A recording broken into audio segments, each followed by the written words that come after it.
নীল সমুদ্র, জঙ্গল, পাহাড় আর অফুরন্ত ওয়াটার অ্যাক্টিভিটি, এই নিয়েই আন্দামান। আজকের ভিডিওতে থাকছে আন্দামানের সমস্ত ডিটেলস।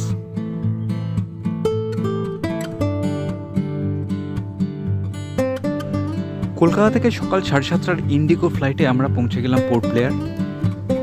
আমাদের এবারে ট্যুরটা ছিল 7 নাইটস 8 ডেজের, আর আমি এই পুরো প্ল্যানটাই আমি স্ক্রিনে মেনশন করছি ডে ওয়াইজ। তাই ভিডিওটা শেষ পর্যন্ত দেখবেন, তাহলে আপনারাই বুঝতে পারবেন আমাদের পুরো ট্যুরের আইটিনারিটা।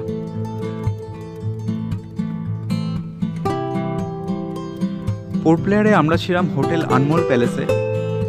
একদম ডেকের পাশেই এই হোটেলটা, ভিউ অসাধারণ। এটা ওনাদের রুফটপ ডাইনিং এরিয়া, আর এই ডাইনিং এরিয়ার পেছনেই রয়েছে দুখানা ডিলাক্স রুম। এই ডাইনিং এরিয়া থেকেই পুরো পোর্টটা দেখা যায়। এখান থেকেই জেটিটা চোখে পড়ে, ম্যাক্রুজ, গ্রিন ওশান, সমস্ত শিপও এখান থেকেই দেখা যায়। আর এই হোটেলের প্লাস পয়েন্ট কিন্তু এটাই, এখানকার কুক বাঙালি, আর প্রতিকটা রান্নায় কিন্তু অসাধারণ ছিল। লাঞ্চের পর আমরা গেলাম সেউলার জাল দেখতে। সেউলার জালে গেলে আপনারা কিন্তু ছাদে অবশ্যই যাবেন, কারণ ছাদ থেকে ভিউ দারুণ লাগে।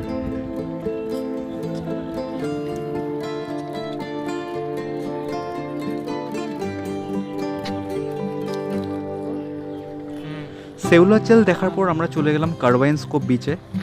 আর কার্বাইন স্কোপ বিচ থেকে ফেরার পথে আমরা দেখে নিলাম সেউলার জেলে লাইট অ্যান্ড সাউন্ড শো। আজ আমাদের ট্যুরের ডে 2।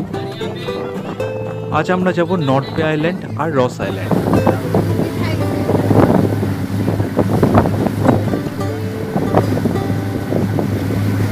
यहाँ पे आप लोग ध्यान से सुन लीजिएगा, ये जरूरी है क्योंकि आप लोग हिंदी जानते हैं ना सब।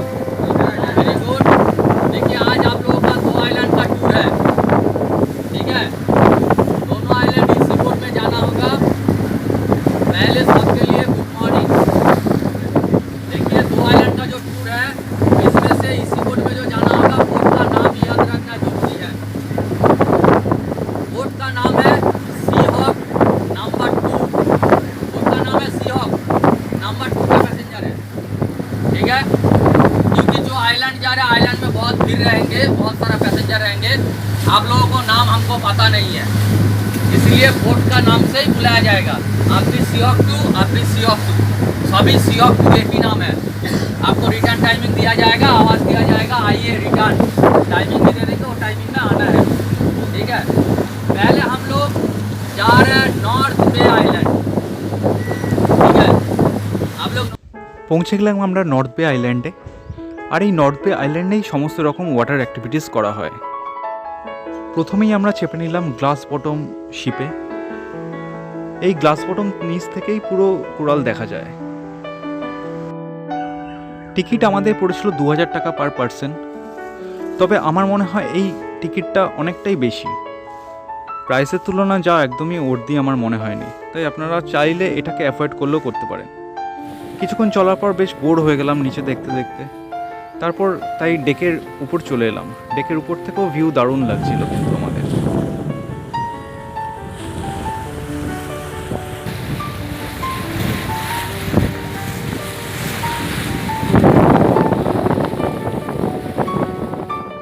আর এই ওয়াটার অ্যাক্টিভিটি করার জন্য সেরা জায়গা কিন্তু নর্থ বে আইল্যান্ড।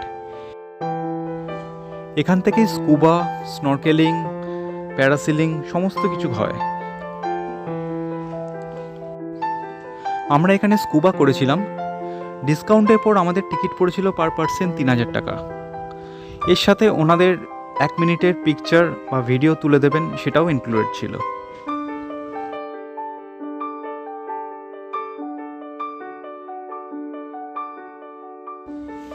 জলের নিচে স্কুবা করা সত্যি এক অসাধারণ অভিজ্ঞতা।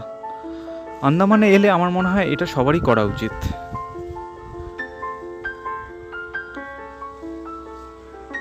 কত রকমের কোরাল আর মাছ যে দেখা যায় এখানে, যা জলের নিচে না ঢুকলে সত্যি বুঝতেই পারতাম না।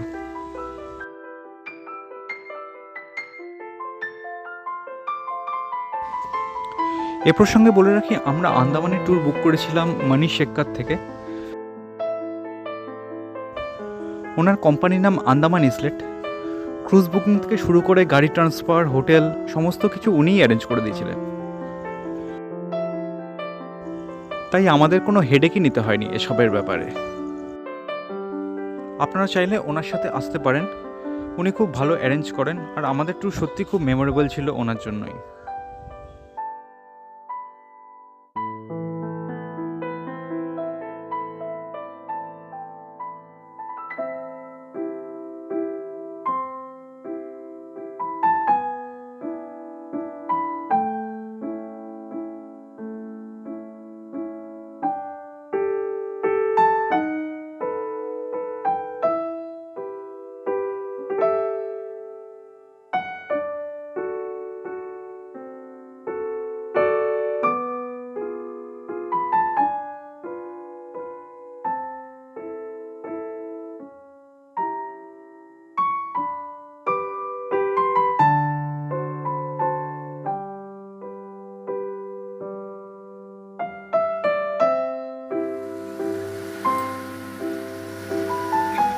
নর্থ বে আইল্যান্ড দেখার পর আমরা চলে গেলাম রস আইল্যান্ডে।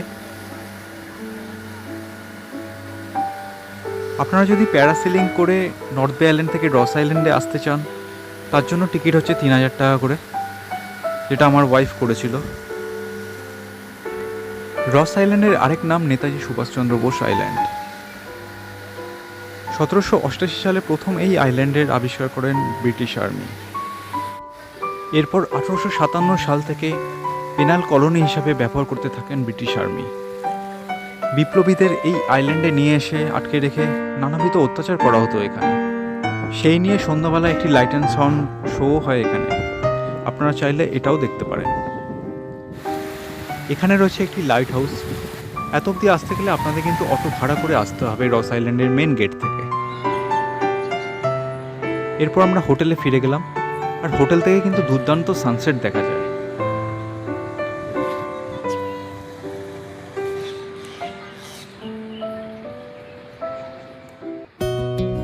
আজকে আমাদের ট্যুরের ডে 3। আজ আমরা যাব পোর্ট ব্লেয়ার থেকে নীল আইল্যান্ড অবধি। আমাদের এখনকার জার্নিটা ম্যাক ক্রুজে।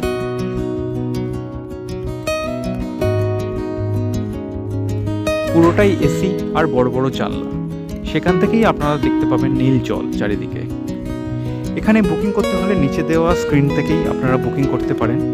আর যদি আপনারা মনীষের সাথে আসেন, তাহলে মনীষী সব অ্যারেঞ্জ করে দেবে এখানকার সমস্ত কিছু।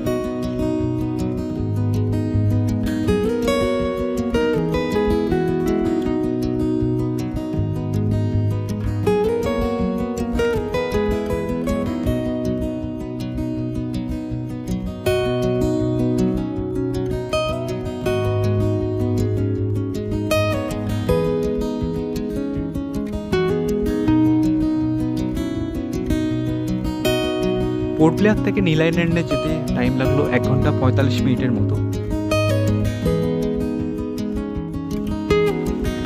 হোটেলে চেক ইন করার পর আমরা প্রথম গেলাম লক্ষ্মণপুর বিচে। এই লক্ষ্মণপুর বিচ থেকে সানসেট দুর্দান্ত দেখা যায়। সাদা বালির বিচ আর মাঝে মাঝে কোরাল, সব মিলিয়ে বিচটা দুর্দান্ত।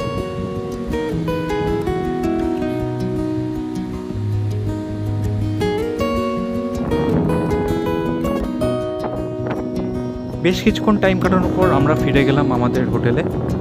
আমরা এবারে হোটেলে ছিলাম সীতাপুর বিচের কাছে। পরের দিন সকালে আমরা চলে গেলাম ন্যাচারাল ব্রিজ দেখতে। আর ন্যাচারাল ব্রিজ দেখতে গেলে আপনারা কিন্তু গাইড অবশ্যই নেবেন। কত রকমের যে মাছ আর কত রকমের যে জলজ প্রাণী রয়েছে এখানে, তা ওনারা না দেখিয়ে দিলে কিন্তু আপনারা বুঝতেই পারবেন না। দেখেন এই যে ভিডিওটা সব শেষ কথা বলবো।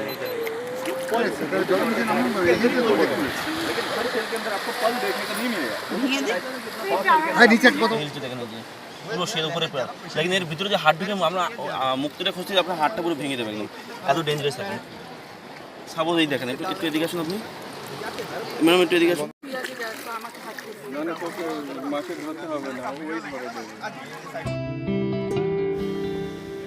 নীলের চেটির পাশেই রয়েছে ভরতপুর বিচ। আর এই ভরতপুর বিচে কিন্তু আপনারা স্নান করতে পারেন। এই বিচ স্নানের জন্য একদম আদর্শ। এখানে বেশ অনেকক্ষণ টাইম কাটানোর পর আমরা চলে গেলাম আজ হ্যাভলক আইল্যান্ডে। এই জার্নিটাও আমরা করেছিলাম ম্যাক ক্রুজে, টাইম লেগেছিল 1 ঘন্টা। আমরা হ্যাভলক আইল্যান্ডে 2 দিন থাকবো। প্রথম দিন আমরা ছিলাম রাধানগর বিচের কাছে ড্রিমল্যান্ড রিসোর্টে। রাধানগর বিচ হ্যাভলক আইল্যান্ডের সবচেয়ে পপুলার বিচ, সুবিস্তৃত সাদা বালির বিচ, আর পেছনেই রেন ফরেস্ট, আর দূরে দেখা যায় একটি পাহাড়। এই নিয়ে এই বিচ অসাধারণ, স্নান করার জন্য একদমই আদর্শ এই বিচ। ম্যাক্সিমাম ট্যুরিস্টই কিন্তু হ্যাভলক আইল্যান্ডে এলে থাকেন বিজয়নগর বিচে 2 দিন, আর ওখান থেকে ওনারা ডে ট্রিপ করেন রাধানগর বিচে। তবে আমার মনে হয় আপনারা কিন্তু রাধানগর বিচে 1 নাইট থাকবেন, কারণ হচ্ছে এই ভোরবেলা একদম নিস্তব্ধ এই বিচে কিছুক্ষণ থাকলে কিন্তু আপনাদের মন ভরে যাবে, যেটা কিন্তু ডে ট্রিপে এলে আপনারা ঠিক বুঝতে পারবেন না, কারণ তখন বেশ ভিড় থাকে এই বিচটা। আজ আমাদের ট্যুরের ডে 5 আর হ্যাভলক আইল্যান্ডের 2nd দিন। আমরা রাধানগর বিচের ড্রিমল্যান্ড রিসোর্ট থেকে চেক আউট করে চলে এলাম বিজয়নগর বিচের কাছে। চারিদিকে নারকেল গাছ দিয়ে ঘেরা এই রিসোর্টটি অসাধারণ। রিসোর্ট থেকে বেরিয়েই পুরো একদম সামনে সমুদ্র অবধি যাওয়া যায়, আর এই বিচ স্নানের জন্য একদম আদর্শ। আমরা বেশ অনেকক্ষণ টাইম কাটিয়েছিলাম এখানে, প্লাস স্নানও করেছিলাম এখানে।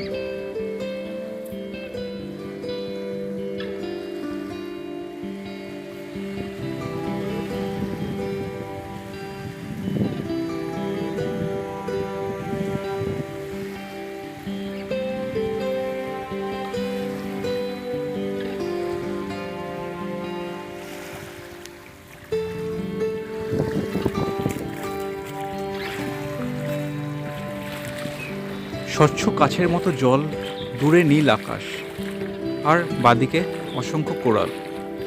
সব মিলিয়ে পরিবেশটা কিন্তু সত্যি দুর্দান্ত ছিল।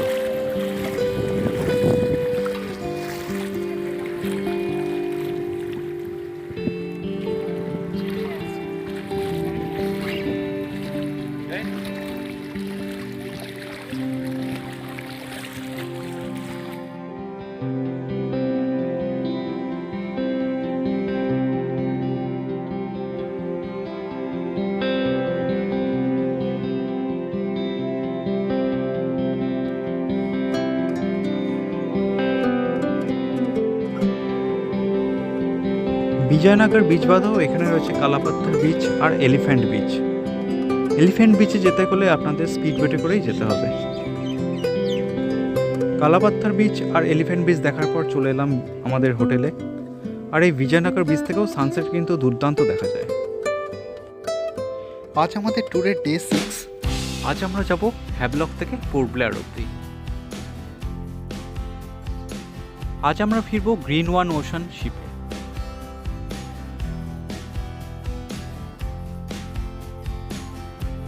শিপের ডেকের নিচের সিটিং এরিয়া এটা, আর এখান থেকে বেরিয়েই একদম ওপেন ডেকে যাওয়া যায়। আর এই ক্রুজের অ্যাট্রাকশন কিন্তু এটাই।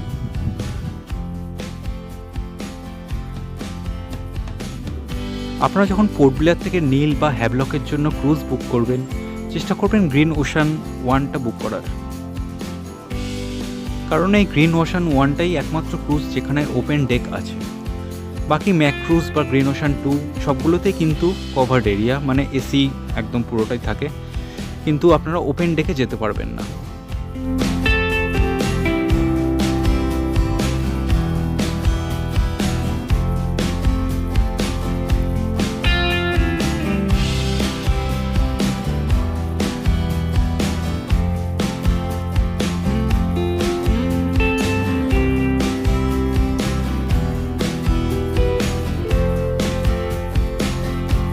আমরা চলে এলাম উপরের ডেকে।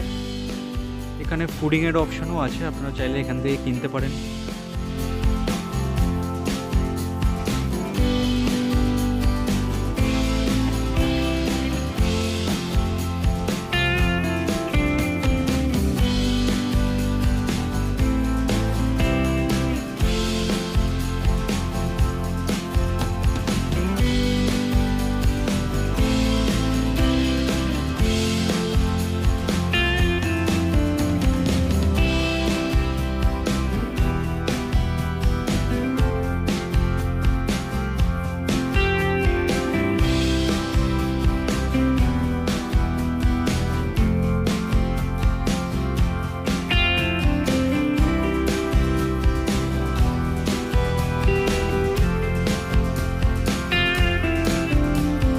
হ্যাভলক থেকে পোর্ট ব্লেয়ার যেতে আমাদের টাইম লেগেছিল প্রায় 3.5 ঘন্টার মতো।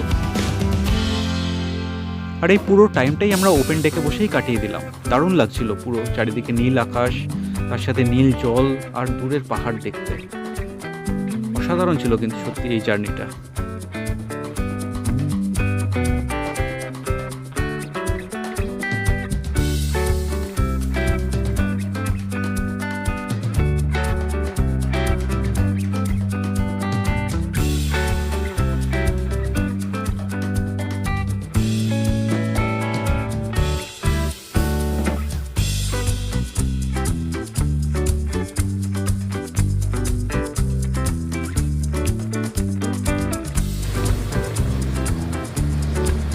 এরপর চলে গেলাম আমরা একদম উপরে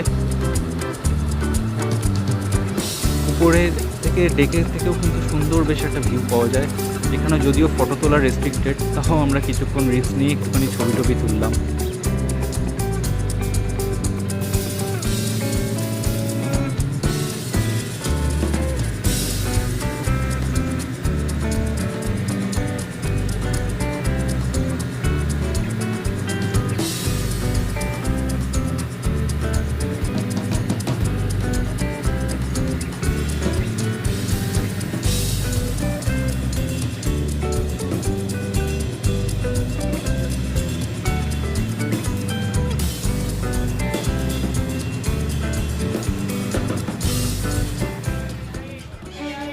পোর্ট ব্লেয়ারে হোটেলে ঢুকে একটু রেস্ট নিয়ে আমরা বেরিয়ে পড়লাম চিড়িয়াটাপুর উদ্দেশ্যে। চারিদিকে জঙ্গলে ঘেরা চিড়িয়াটাপু একটি বিচ। এখান থেকে সানসেট দুর্দান্ত দেখতে লাগে।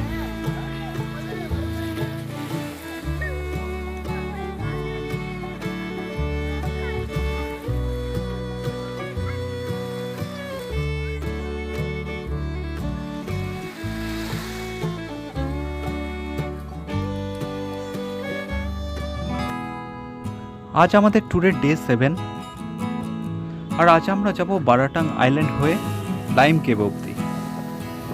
বারাটাং আইল্যান্ডে আপনারা সবাই জানেন জারোয়াদের বাস, আর এই জারোয়াদের বাসের যে রাস্তাটা পুরো দুধারে জঙ্গল, আর এর মধ্যে জারোয়াদের দেখা কিন্তু আমরা অনেক পেয়েছিলাম, কিন্তু এখানে ফটোগ্রাফি একদমই প্রহিবিটেড, তাই আমরা কিছু ছবি আপনাদের সাথে শেয়ার করতে পারলাম না।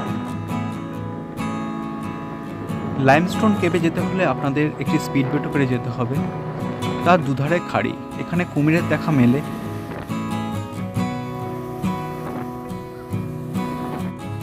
সুন্দরবনের মতো দুধারে খাড়ির মাঝখান দিয়ে বোট গিয়ে আপনাকে একটি জায়গায় গিয়ে দাঁড় করাবে। সেখান থেকে কিছুটা পথ ট্রেকিং করে আপনাদের লাইমস্টোন কেভ অবধি যেতে হবে।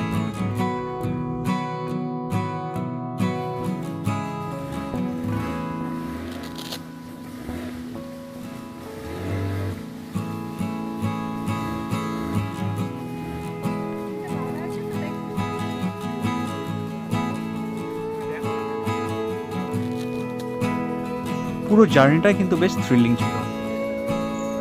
এখানকার বোট সাফারি থেকে সমস্ত কিছুর অ্যারেঞ্জমেন্টই কিন্তু আমাদের মনীষ এক্কা করেছিল, আর ওনারা আমাদেরকে যে প্যাকেজ দিয়েছিলেন সেই প্যাকেজের মধ্যে সব কিছু ইনক্লুড ছিল।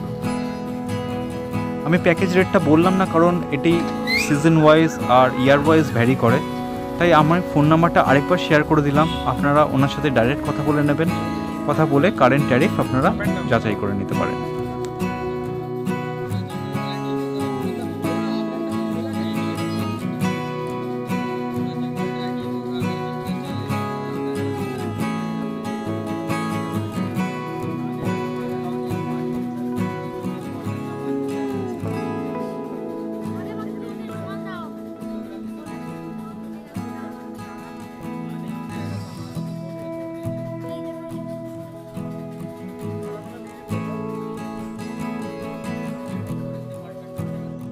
লাইমস্টোন কেভে অনেকক্ষণ টাইম কাটানোর পর আমরা এবার ফিরে গেলাম পোর্ট ব্লেয়ারে একই রুট ধরে। পরের দিন মানে ডে 8-এ আমরা সকালবেলা দেখে নিলাম জকার্স পার্ক আর অ্যানথ্রোপোলজিক্যাল মিউজিয়াম পোর্ট ব্লেয়ার। এরপর আমাদের দুপুরের ফ্লাইটে 2:30টার সময় আমাদের ফ্লাইট ছিল, সেই ফ্লাইট ধরে আমরা চলে গেলাম কলকাতা। এই ছিল আমাদের আন্দামানের গল্প। কেমন লাগলো আমাদের পুরো ভিডিওটা আর আইটিনারিটা আপনারা অবশ্যই জানান। আর যদি আপনাদের মনে কোনো কোয়েশ্চেন থাকে এই ট্যুর নিয়ে, তাহলে অবশ্যই কমেন্ট বক্সে জানান, চেষ্টা করব সলভ করার। তো দেখা হচ্ছে নেক্সট ভিডিওতে নতুন কোনো টপিক নিয়ে। Till then bye by.